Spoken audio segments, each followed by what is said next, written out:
Just imagine that you accidentally download an app that comes after your life. Something like this happens in our story today. The story begins in a city of America where some college friends were partying happily at night. Some of them were sitting on a table and playing cards. When it was the turn of a girl named Kate, everyone saw that she was busy with her phone. Actually, she was watching an app named Countdown, which helps people to stick to their diet. Hearing this, another girl also downloaded this app in her phone, but she accidentally downloaded another app with the same name. This app could tell the person in whose phone it was downloaded how many years, months or days he had left to live. Seeing this, all the friends decided to download this app together. Whoever has the least time left will lose the game. Everyone agreed to this, but Courtney hesitated a bit.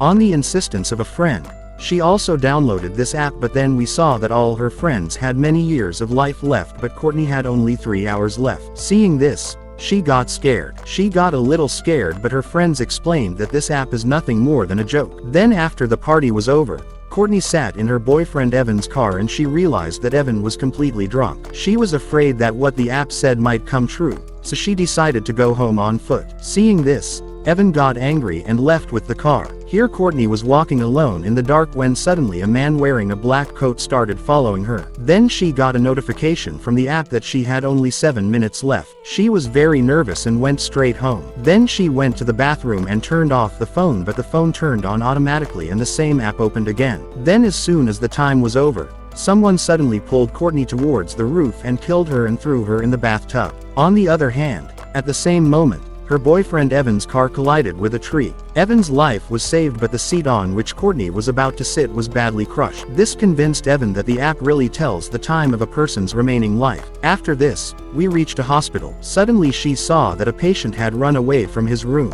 When Quinn looked for him, she found out that he was sitting in a closed room. This patient was Courtney's boyfriend Ivan. He said that he was upset because of Courtney because she died at the time mentioned by the Countdown app. But Quinn calmed him down and asked him to go back to the room. But Ivan told him that according to the app, he had only 19 hours left. Well, after a while Quinn met Amy, the head nurse of the hospital, and it was revealed that Quinn's job was confirmed and Amy had organized a party for him. When everyone was eating cake, Quinn told everyone about Ivan's Countdown app. Some of his colleagues decided to download the app themselves and Dr. Sullivan was also included in this. The doctor was very happy because he was going to live till 90 years. Then everyone was partying when suddenly a man brought an unconscious woman to them. Dr. Sullivan and the nurses immediately gave her an injection, due to which she regained consciousness and somehow her life was saved. After this strange incident, Quinn was returning home from the hospital when suddenly she got a notification to download the Countdown app. She thought that yes, okay, I should also try this app. I will take it. What is there in it? And she agreed to all the conditions without thinking, and as soon as she saw that only 2 days are left in her life, she felt very strange. Well, then she went to her parents' house and started searching for some important document. At that time there was no one in the room, but she realized that there must be someone around. So she proceeded to look inside the cupboard. As soon as she opened the cupboard, she saw that her younger sister Jordan and her boyfriend were hiding there. On seeing them, Quinn asked them to go out, but Jordan did not listen to her. Actually, after their mother's death, Quinn had reduced meeting her a lot. That's why Jordan was angry with her. Quinn tried to convince her, but Jordan locked herself in the room. Just then her father Charlie came there. He too had not recovered from the grief of his wife's death. He was going to go to his wife's grave the next day and pay tribute, so he asked Quinn to come with him. Then the next day Evan was still in the hospital, but his heartbeat was increasing rapidly because he had only 3 minutes left. Soon he went there, avoiding the eyes of the nurse. He ran away from the house when he got a notification on his phone that Evan had broken the terms of the contract, but he kept running without thinking.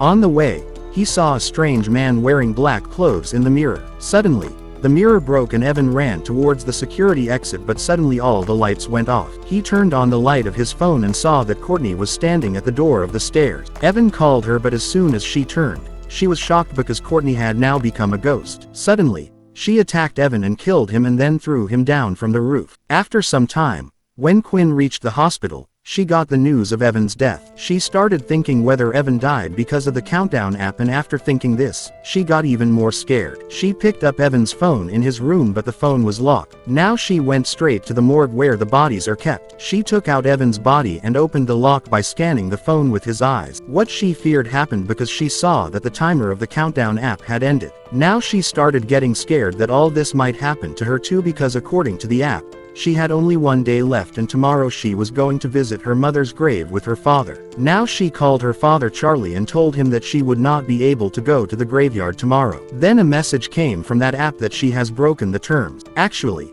if anyone changes his daily routine to save his life after seeing the remaining time in the app, then the app itself starts killing him. Anyway, she started doing her work with restlessness. Soon, Dr. Sullivan saw that Quinn was very nervous, so he tried to calm Quinn down, but then he suddenly kissed Quinn. Well, the poor girl somehow pushed him away and went outside to Amy. She was about to tell Amy everything when Doctor came from behind. Sullivan called Amy. Now Quinn quickly finished her work for that day and returned home. Then she did some research on the Countdown app and found out what happened to Courtney and Ivan. But many people also believed that this story was fake. As soon as Quinn closed the laptop, suddenly Ivan appeared in front of her as a ghost. Quinn got scared badly and she ran and switched on the light of the room. Then Ivan disappeared and she again got a notification that she had broken the terms. But in anger she threw the phone on the ground, due to which the screen broke, but the timer still kept running. Now she had only one day left. Then the next morning she decided to buy a new phone from the shop so that she could get rid of the Countdown app. But as soon as she switched on the new phone,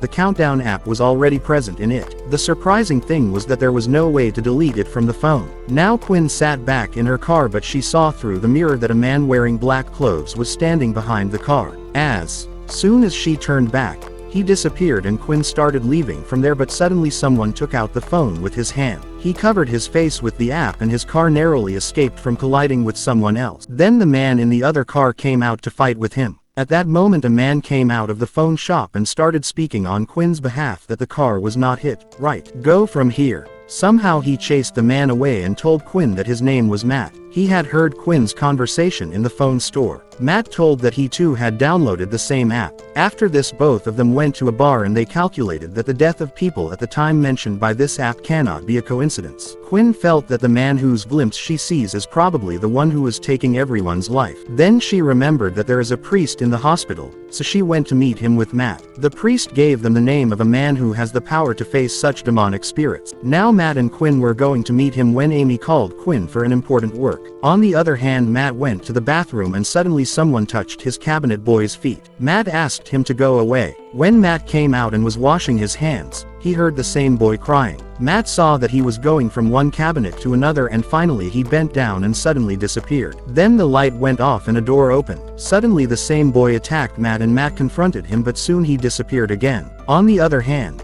Amy brought Quinn to the meeting room in the hospital where it was revealed that Dr. Sullivan had accused Quinn of trying to take advantage of him. Hearing this, Quinn got furious and said that it was Sullivan who had forced himself on her and not her. But no one believed her, so she got up in anger and went out. Then she went with Matt to meet a man named John. He was a very accomplished priest, and by meditating, she found out that a demon named Ozan was behind all this. Then she told the story behind this. She told that many years ago, there was a prince to whom an astrologer had told the time of his death, but after knowing this, he started cheating his death, due to which the Ugin demon woke up and finally agreed to take his life. Now John said that maybe this app is a new form of that Ozan demon. Now they had no other way except hacking this app. Then Quinn thought of Derek, the owner of the mobile store, and she went to him with Matt to ask for help. Luckily Derek was successful in hacking this app. Now he had access to people's timers and he could increase the time as much as he wanted. Then Quinn asked him to increase his time. He also saw his sister's name. Then Derek increased the time of Quinn,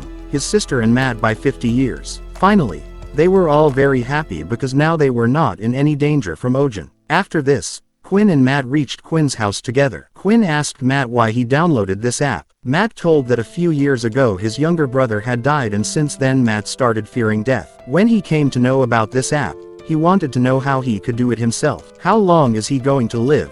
After this, Quinn also told the story of her mother's death. One day Quinn had gone to a party. Then her mother came to find her, but on the way, their car met with a terrible accident and she died on the spot. By sharing their grief, both of them felt very light. Then after a few hours, Quinn suddenly felt that someone was coming towards the room. She saw that Matt's hand was on her stomach, so she woke Matt up. But suddenly the real Matt came from the door and stood in front of her. The truth was that Ozan's hand was on Quinn's body, and suddenly Ozan attacked Quinn terribly. Matt immediately helped Quinn and somehow freed her. After this, when they looked at the phone, they found out that the app's counter had become the same as before and now they had only a few hours left. Now Quinn started worrying about her sister Jordan, so she called Jordan. Jordan's phone was with her Nyani. Jordan secretly entered Nyani's room to get her phone back, but suddenly Ozan's hand caught her shoulder. When she turned back, there was no one there. Then she looked at the phone. She also had very little time left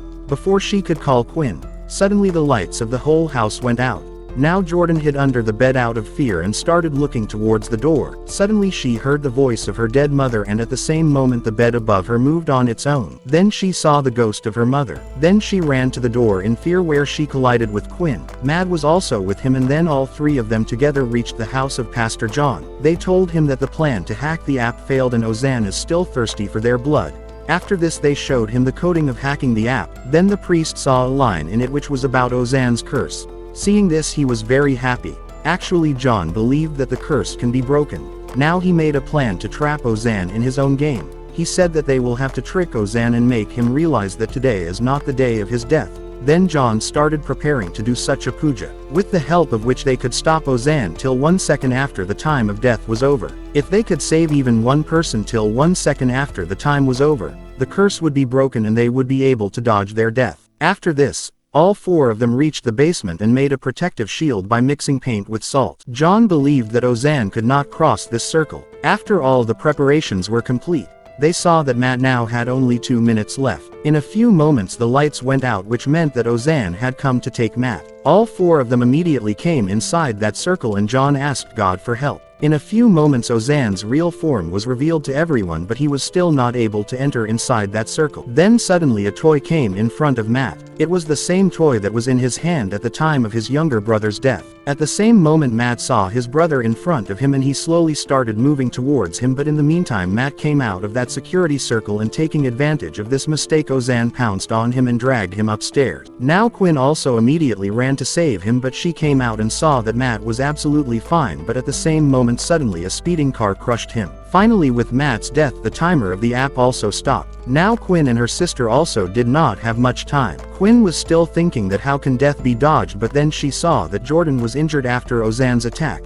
That's why she gathered all her remaining courage and took Jordan upstairs. Meanwhile, a nurse who worked with Quinn came and told him that she believed in what Quinn said about Dr. Sullivan. Quinn thanked her and then her eyes fell on Dr. Sullivan who was treating Jordan. Suddenly a plan came to her mind which would end all the trouble in one go. When Dr. Sullivan turned towards his office, Quinn also followed him. Now she tried to entice the doctor. The doctor felt a little strange that till yesterday she was running away after pushing me. What happened to her now? Then Quinn said that she is doing all this to get her job back. Now she called the doctor to a deserted room in the hospital and the doctor also reached there happily. He was searching for Quinn when Quinn said that they will play hide and seek. Hearing Quinn's voice, the doctor started searching for her but he did not know that Quinn was standing with an iron rod in her hand. As soon as she got the chance, Quinn attacked the doctor with the rod and he fell on the ground injured. Quinn gave him a deadly blow. He threatened to kill her by giving her an injection, but at that time Jordan had also followed Quinn there. Jordan asked her what she was doing. Quinn replied that if she killed Doctor before the time told by priest then the prophecy would go wrong and in this way also the curse would be broken. Soon she realized that her idea was absolutely correct because as soon as she tried to give a lethal injection to the doctor, Ozan pulled Sullivan back. Now Quinn went behind the doctor with a rod. Meanwhile Jordan got a message on the phone that only 2 minutes of her life were left. Slowly time was slipping from her hands and here Quinn was searching for the doctor, but before she could find him,